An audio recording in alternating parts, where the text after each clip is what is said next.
Talaba food trip plus coffee stop with Lolly and friends in Dagupan City, Pangasinan. Hey everyone! Welcome back to Mini EV Adventures. For today's vlog, food trip mode tayo dito sa Dagupan City. At syempre, kasama ko ang bida ng kalsada, walang iba kundi si Lolly, my DFSK Candy Mini EV.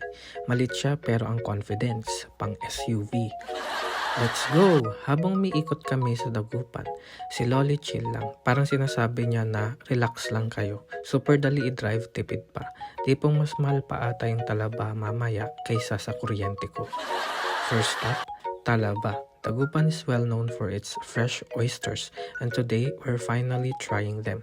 What I love about the Talaba here is that they are fresh na fresh from the sea, malalaki at juicy, very affordable din.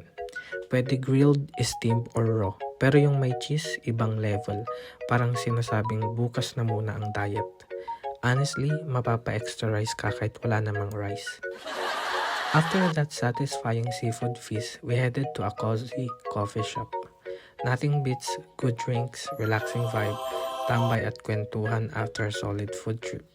This is the perfect way to end the day while Lolly takes a break too.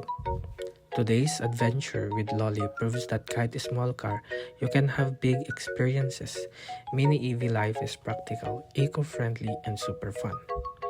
Thank you for joining me and Lolly today. Sana na-enjoy nyo ang ating mini EV adventures. If you're curious about EV life, budget-friendly drives, or just want to see where Lolly goes next, don't forget to follow, like, comment, and subscribe for more mini EV adventures. Tuloy-tuloy lang ang biyahe. See you on the next ride with Lolly.